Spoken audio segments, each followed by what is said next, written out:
Buenas tardes. Como dijimos en la sesión anterior, hemos dividido esta primera clase teórica que corresponde al día 8 de abril en varios tramos por una cuestión técnica del peso de los archivos. Vamos a continuar ahora con la segunda parte de esta clase, compartiéndoles los temas que corresponden la, eh, a la revolución agrícola y la revolución urbana. Retomamos el diagrama que dejamos pendiente en la última sesión y vamos a trabajar con específicamente algunos de los temas que se ubican en la transición que va del 10.000 a.C. aproximadamente hasta aproximadamente el 8.000 a.C. A ese proceso, todavía dentro del periodo prehistórico, lo vamos a identificar a partir de una serie de cambios que tienen que ver fundamentalmente con el asentamiento de la población en términos permanentes, lo que se llama la sedentarización de la sociedad o revolución agrícola, según cuál sea el autor que tomemos como referencia. Estamos ubicándonos, entonces dijimos, en el 10.º milenio antes de Cristo, y vamos a trabajar específicamente hoy con el concepto de revolución agrícola, refiriéndonos permanentemente al método de análisis histórico que hemos trabajado en la anterior sesión. Si nos ubicáramos en un planiferio a partir de cualquiera de los recursos que ahora tienen disponibles ustedes en Google, vamos a tratar de ubicar algunos de los lugares donde estas civilizaciones se desarrollaron. Vamos a comenzar en primer lugar acercándonos a la cuenca de lo que hoy sería el cercano oriente, en el borde del Asia, y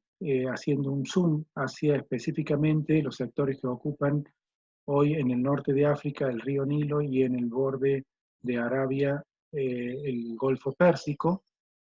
Nos vamos a centrar fundamentalmente en este sector que estoy pintando acá en verde, que corresponde a lo que se ha dado a llamar la Mesopotamia asiática. Vamos a ubicar las formas más tempranas de ocupación en el periodo paleolítico, que tienen que ver fundamentalmente con organizaciones sociales igualitarias, en las cuales la forma habitual fue una horda de tribus nómadas, no especializadas, que se dedicaban fundamentalmente a la recolección, a la caza y a la pesca, y que dieron en una adaptación del hombre hacia las condiciones naturales, unas primeras formas de especialización que concluyeron en cazadores seminómades que comenzaron progresivamente a incorporar la posibilidad de reservar un ganado salvaje dentro de espacios que pudieran ser eh, manejados en tiempos de mayor escasez. En este sector, que está caracterizado fundamentalmente por la presencia de dos grandes ríos, el río Éufrates al sur y el río Tigris al norte, ambos desembocando en el Golfo Pérsico, nos vamos a encontrar con un conjunto de culturas, algunas de ellas más tempranas y luego superpuestas con las que se van a desarrollar más tardíamente, entre ellas la cultura Jalaf, al norte ya de la región de lo que actualmente sería Siria y parte de Irán, la cultura Hasuna Samarra en lo que actualmente es Irak. Estas culturas se caracterizaron por haber descubierto o desarrollado por primera vez la agricultura y por ello haber establecido su población en forma estable en territorios en los cuales esto era factible. Según los datos arqueológicos que se dispone, habría sido en este valle, el valle de Jarmo, donde se produjeron estas primeras formas de domesticación de las especies vegetales y que llevaron a que algunas formas naturales de trigo silvestre que existían allí fueran transformándose progresivamente en el trigo moderno, obteniendo con ello un rendimiento mucho mayor y con ello dando lugar a la economía de producción y el nacimiento de la agricultura, que es el eje sobre el cual se asienta este tipo de economía. Este proceso, que lleva muchísimos años de desarrollo, va a tener también en paralelo otros procesos que se van a ir desarrollando en distintas regiones, por ejemplo, aquellos que tienen que ver con la posible existencia de algunas formas de domesticación de animales intencionalmente logradas a partir de selección de especies que tienen mejores condiciones de adaptación o que producen carne o leche o cuero de mejor calidad. Eso ha ido determinando que algunas formas de vida silvestre, entre ellos cabras y ovejas, tuvieran mayor posibilidad de desarrollo que otras, y eso determinó también el tipo de alimentación y la forma de los tejidos disponibles para la vestimenta. Esta foto que vemos acá a la derecha es sumamente importante porque se trata de una de las primeras formas de canalización de agua hechas intencionalmente con un proyecto previo y que supone también la primera forma de agricultura con regadío, que entre otras cosas tiene como connotación la posibilidad de generar un excedente mayor que el propio consumo de la población y a su vez requerir para su trazado de una serie de conocimientos básicos, por ejemplo, de hidráulica, de la forma como se desliza el agua a través de una pendiente constante, pero también formas de organización social mucho más complejas que supondrían la posibilidad de una jefatura que estuviera en condiciones de ordenar a un cuerpo de personas especializadas la excavación y el desarrollo de este tipo de obras. A ese tipo de organización la empezamos a llamar con el nombre de sociedad especializada y va a dar lugar a una de las condiciones fundamentales para la aparición del Estado, es decir, formas de organización especializadas que tienen una organización con estamentos sociales diferenciados y que eso permitiría que algunas partes de la sociedad tengan como mandato el conocimiento científico-técnico, por ejemplo, de los ciclos estacionales y por lo tanto de los tiempos de cosecha y de siembra. Esta economía de producción que va a dar lugar entonces a domesticación y agricultura con riego, también es contemporáneo a ciertas formas de administración de ese excedente que quedaron plasmadas, por ejemplo, en estas primeras formas de notación numérica que dan cuenta de la existencia de conteo de animales o de tenencias de ganado que permitiría, entre otras cosas, administrar en épocas de escasez el alimento para una población de mayor tamaño. Algunas de estas formas de existencia tempranas que se organizaron fundamentalmente en aldeas todavía existen, por ejemplo en la Baja Mesopotamia, en forma de agrupamientos muy pequeños de población que viven todavía de estas condiciones de extracción de la naturaleza y ciertas formas de domesticación de cultivos temporales o permanentes, como pueden ser los datileros o otras formas de producción frutal que han complementado la dieta de trigo, carne y grasa que tenían estas poblaciones. La forma de organización que se inicia a partir de la sedentarización de la población y por lo tanto de la agricultura con excedentes va a ser la aldea. La aldea es quizás la primera forma de transformación permanente que vamos a estudiar y se corresponde a una organización social de cierto nivel de complejidad en la cual podemos distinguir, por ejemplo, la existencia de una jefatura, es decir, de una persona dentro de la sociedad que tiene un rol diferenciado. Pueden existir también diferenciaciones por género, por sexo, que tienen que ver con la organización del trabajo, los varones dedicados fundamentalmente a las tareas de la casa o de la defensa, y las mujeres dedicadas a la producción de harina a partir de cereales, u otro tipo de separación de roles que, por ejemplo, en este esquema de una aldea actual de Camerún en África, explican esa separación de los varones en un sector de la aldea, de las mujeres en otra, el jefe en determinada posición de cierta jerarquía mayor y algunos elementos que tienen que ver, como en este caso graneros o cocinas, que hablan de cierto equipamiento comunitario compartido que supone también una forma de organización comunitaria más compleja. De esta forma primitiva de la aldea se va a ir transformando paulatinamente formas un poco más diversas en términos de las actividades que se van desarrollando y van a dar lugar a algunas formas de transición entre lo que sería la aldea y una pequeña ciudad, todavía no con la complejidad urbana que vamos a estudiar más adelante, pero que están dando cuenta de que existen ya procesos intermedios documentados fehacientemente por la arqueología. Este es el caso, por ejemplo, de Catalcuyuk, un sitio arqueológico actualmente en explotación que da cuenta de la existencia de una concentración de población un poco más grande que una aldea de las primeras formas de asentamiento sedentario y que además muestra la coexistencia de cultivos organizados acá arriba, formas de canalización, de regadío relativamente avanzadas, pastoreo en simultáneo con formas de rebaño más organizadas y sobre todo un tipo de construcción que evidencia también conocimientos técnicos más avanzados. De este emprendimiento arqueológico se han obtenido además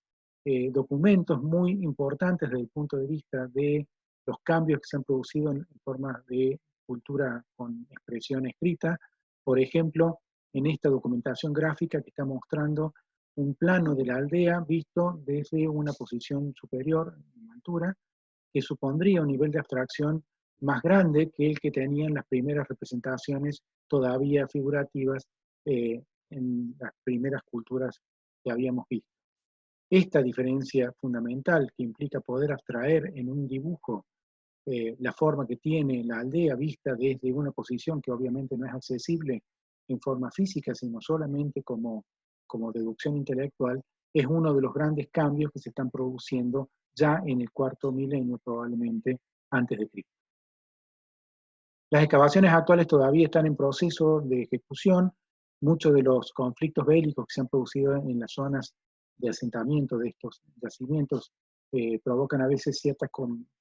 complicaciones para la difusión de esta información y no está totalmente procesado todavía en el posible hallazgo que esto significa para la historia de la cultura, pero están en este momento en proceso para poner en evidencia la existencia de estas formas de organización preurbanas, pero que ya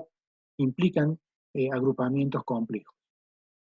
Algunas de las formas de ocupación actuales, por ejemplo, estas en Irak, muestran que esas formas de ocupación del territorio a partir de aldeas relativamente compactas con terrenos de agricultura alrededor, provistos de regadío organizado, se mantienen hasta la actualidad y muestran una enorme capacidad tecnológica de adaptación al territorio y también de producción económica suficiente para alimentar a una población relativamente más grande y densa de la que existía antes. Vamos a ver obviamente ya instituciones contemporáneas como una escuela o algunos elementos que tienen que ver con la recreación, pero todavía se puede considerar a este tipo de asentamientos como una aldea que mantiene ciertos rasgos de lo que fue el sistema agrícola pastoril de las primeras aldeas en Mesopotamia. Si nos ubicamos en la desembocadura de los actuales ríos Éufrates y Tigris, acá en más oscuro en esta mancha de una foto satelital, podemos distinguir también la existencia de huellas arqueológicas de otros ríos que hacen pensar que en este sector de la Mesopotamia asiática existieron en realidad 4 grandes cursos de agua y esta hipótesis, hoy relativamente confirmada en términos científicos, hablaría de que quizás en este sector se halla parte del relato bíblico que menciona la existencia de 4 grandes ríos y un lugar con una fertilidad parecida a lo que hoy consideramos el paraíso terrenal. Es probable que entonces muchos de los relatos que hemos reconocido a través de la religión nos han llegado también ligados a ciertos hechos culturales reales que transformaron este territorio en un lugar habitable, a pesar de que muchas de las condiciones actuales, como las que se ven en esta imagen superior, muestran hoy un proceso de desertificación importante. En esta región, que ocuparon varias formas de asentamientos sedentarios, se va a desarrollar una cultura que tuvo como particularidad que pudo manejar el excedente económico producto de la agricultura y la ganadería, sumándole además de esta actividad económica intercambios con otras culturas. Este principio de control e intercambio del excedente va a dar lugar a las primeras formas de Estado, es decir, un gobierno centralizado que tuvo la posibilidad de instalar sistemas de intercambio comercial. Esta condición de una economía diversificada que ya no solamente vive de la agricultura, la ganadería, sino también del intercambio de productos, entre ellos los textiles, las cerámicas y algunas formas primitivas de trabajo metálico, dieron lugar también a la aparición de las primeras culturas con escritura y con ello a las formas de de segmentación social que posteriormente van a dar lugar al nacimiento de las primeras ciudades. Por lo tanto, esta cultura, que vamos a llamar genéricamente cultura sumeria, es considerada la primera cultura urbana y que produce por primera vez transformaciones territoriales permanentes que hoy denominamos ciudades. El territorio de los ríos Tigris y Éufrates se corresponde con un sistema de oasis naturales que tienen que ver con los regímenes de lluvias y con las inundaciones periódicas de estos ríos, que dan lugar a un borde fértil, fácilmente cultivable con cultivos de granos, pero también con otras como la palmera datilera que ya hemos mencionado. En la actualidad, parte de este territorio se encuentra en lo que se puede ver acá en esta foto de la derecha como un desierto arenoso, en el cual sobreviven, sin embargo, ciertos vestigios de que ahí existió una forma de ocupación del territorio permanente de gran escala, con monumentos particularmente llamativos en términos de tamaño, y que tiene que ver entonces con la existencia en ese lugar de ciudades, ya con la definición completa de lo que significa separación de funciones o actividades dentro de la sociedad, separación de roles con estatus sociales claramente diferenciados, la existencia de un sistema de gobierno centralizado y probablemente también la coexistencia de gobiernos militarizados con su componente religioso. A esta combinación de gobiernos que se basan fundamentalmente en la creencia religiosa, en la representación de dioses a través del gobernante, lo vamos a llamar sistemas teocráticos. Para que exista una ciudad, por lo tanto, tienen que darse una serie de condiciones que vamos a presentar acá en las definiciones de un texto que ustedes están trabajando ya en esta etapa inicial de la primera semana, que es Gordon Childe. Gordon Childe es un autor muy importante para nosotros porque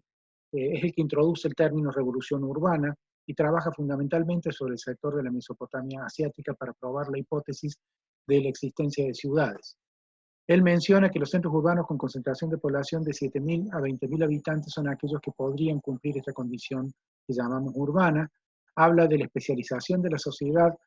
con clases de dedicación plena como artesanos, comerciantes, funcionarios, sacerdotes, con residencia en las ciudades, es decir, separados de la actividad agrícola, probablemente por una valla física que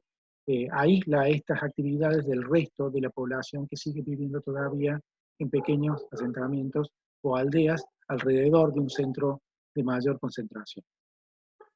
La existencia de un excedente social en la producción de alimentos por campesinos que es apropiado por el gobierno central, la existencia de edificios monumentales que simbolizan la concentración del excedente, una clase dominante de sacerdotes de nivel superior, líderes civiles, militares y funcionarios, notación numérica y escritura, rudimentos de aritmética, geometría y astronomía, estilos artísticos sofisticados y la existencia de comercio a larga distancia. Y fundamentalmente señalan algunos autores, entre ellos Hellman Service, la existencia de una forma institucionalizada de organización política basada en la fuerza que se llama Estado. El Estado es entonces la institución fundamental que va a diferenciar a estas civilizaciones urbanas de las primeras culturas todavía de forma agrícola que habíamos visto en las aldeas.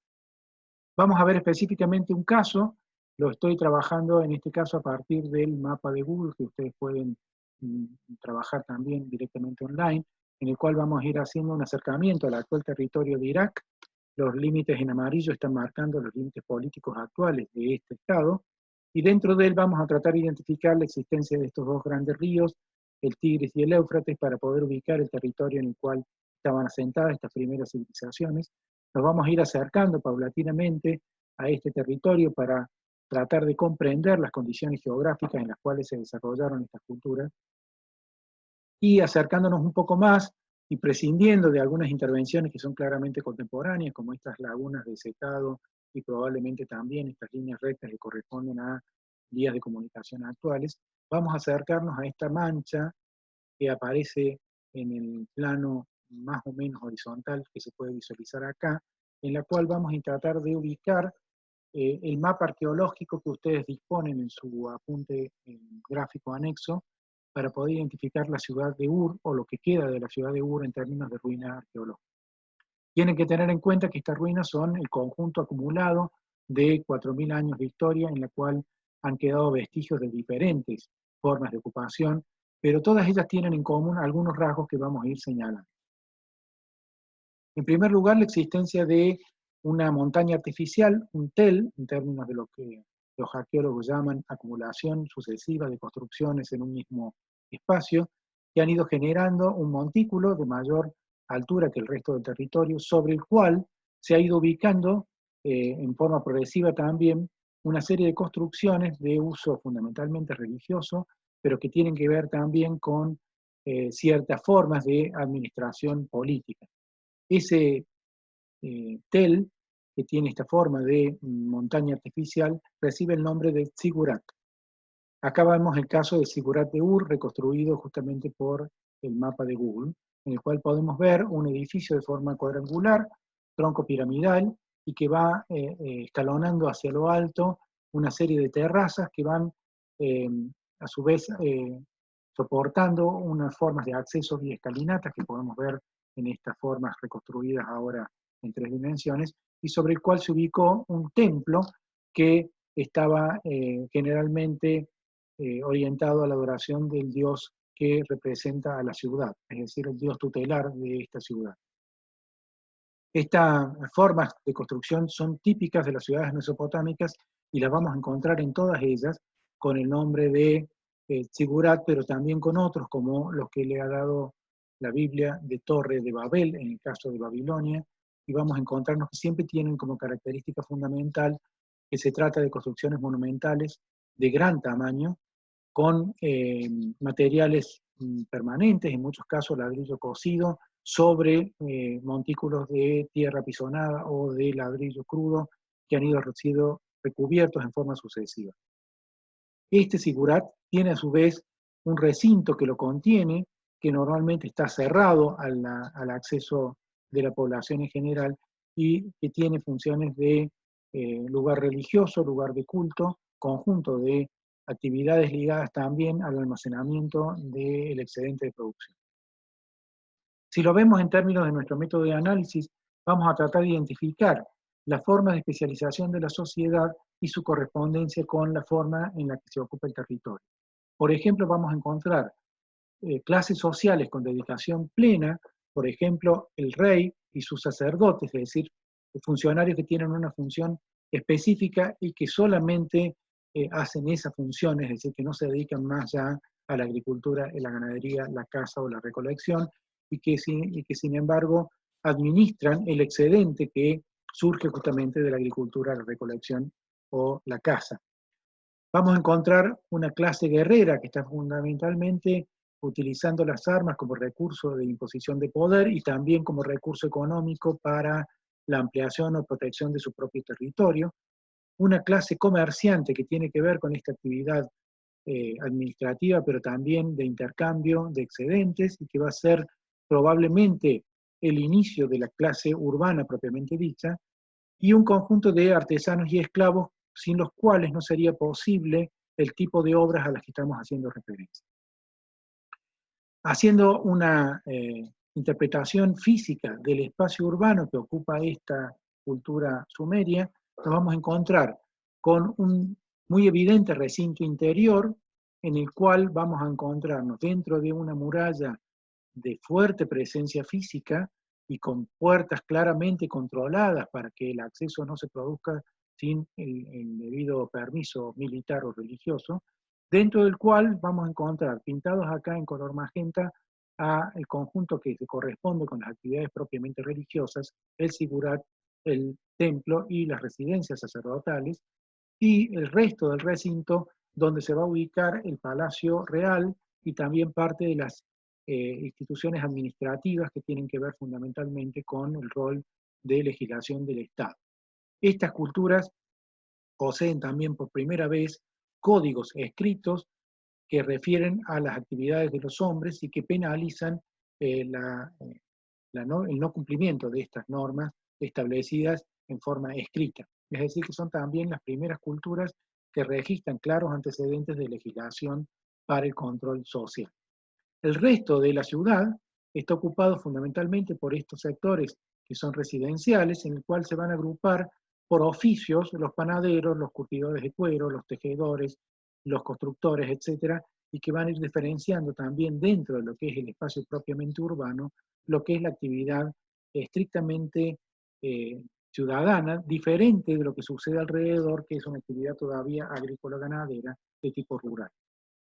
Acá es muy importante que ustedes identifiquen la posición del norte para poder ubicar este plano dentro de su representación gráfica, y también este segmento con una regla, en este caso dice 0, 50, 100 metros, que ustedes van a aplicar a este plano para poder identificar qué tamaño real tiene. Por ejemplo, si hiciéramos una traslación de esta regla 100, 200, 300, 400, 500, 600 metros, nos va a dar una dimensión aproximada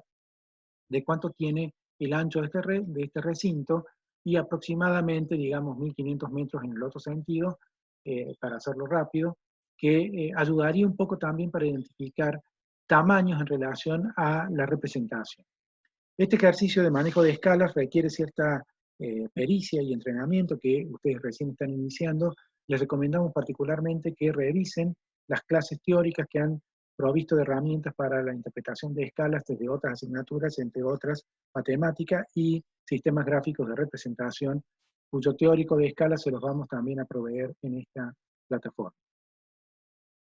Si diferenciáramos ahora aquellas actividades que tienen que ver fundamentalmente con lo económico, es decir, que se refieren a la acumulación de excedentes comercializables y a su forma de intercambio, toman importancia los aspectos físicos del territorio, como un puerto que está mostrando claramente que el intercambio se va a producir por vía fluvial, y eso implica también el desarrollo de formas de navegación específicas, y que suponen manejos tecnológicos de las formas de construcción de navíos y también de las formas de locomoción, es decir, barcos con vela, que supone también un avance significativo en relación al transporte. Estas civilizaciones no solo ya han manejado fundición de metales, tornos cerámicos y formas de apropiación mucho más complejas de tecnologías de producción, sino que también están comenzando un desarrollo de la escritura y de la traslación de información a distancia, que va a significar también la expansión en el territorio de esta forma de vida urbana. Algunas reconstrucciones contemporáneas de esta ciudad de Ur en tiempos prehistóricos ayudan fundamentalmente para una identificación de qué forma tenían estos espacios urbanos, muchos de ellos no planificados, pero que sin embargo tienden a una geometrización paulatina de la forma. Probablemente la ocupación inicial se corresponde más bien con este tipo de tejidos irregulares, de formas geométricas bastante aleatorias, mientras que el complejo ceremonial del tel, o recinto fortificado interior, claramente está mostrando ya algún tipo de planificación previa, y por lo tanto también las primeras formas de urbanismo o de diseño urbano que podemos encontrar en la historia. Vemos también la fortificación militar, que se corresponde al control que esta ciudad tiene para su defensa militar, la existencia de este puerto de intercambio que permitiría alojar a los barcos mientras están cargando y descargando, y también probablemente algunas actividades de manufactura que tienen que ver con el embalaje y el acondicionamiento de mercaderías en vasijas cerámicas o en cestos de tejeduría. En el caso de esta ciudad de Ur, vamos a encontrar claramente diferenciado este edificio que contiene la actividad religiosa y que tiene una función simbólica dominante sobre el resto de la ciudad. Lo vamos a identificar claramente con la actividad religiosa, pero claramente también tiene otras funciones. Por ejemplo, la observación astronómica, que en ese momento es justamente uno de los instrumentos de dominio sobre la naturaleza, para poder, entre otras cosas, pronosticar las estaciones y las formas de administración de la siembra y la cosecha. Otro caso que también ustedes tienen disponible en su material gráfico es el caso de Babilonia, en la cual podemos encontrarnos con una primera parte de la ciudad ubicada a la orilla derecha del río Éufrates, en este caso, formada por este cuadrángulo aproximadamente regular, dentro del cual podemos distinguir también la existencia de un complejo bastante importante en términos de estructura edilicia, que contiene la residencia del rey en este caso, y también ciertas formas religiosas de administración del culto y del gobierno de la ciudad. Recuerden que estamos hablando de sistemas teocráticos, es decir, donde lo político y lo religioso forman una unidad. Vamos a encontrarnos acá al norte con esta fortaleza,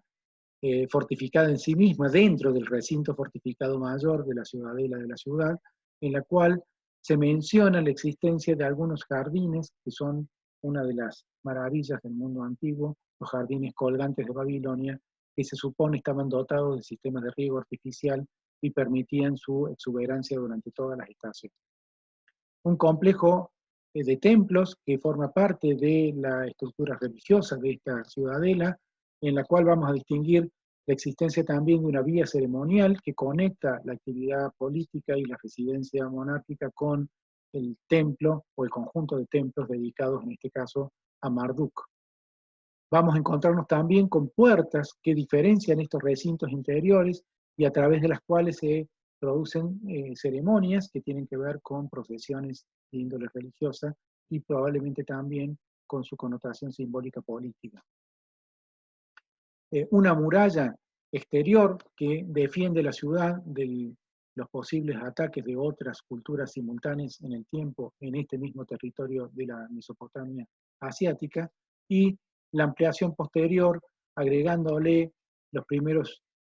suburbios a esta ciudad que van a tener una forma mucho más regular, evidentemente también producto de formas de manejo geométrico más sofisticados, ya en el segundo milenio antes de Cristo. Podemos identificar también la existencia de vías de comunicación internas de la ciudad, calles en este caso, que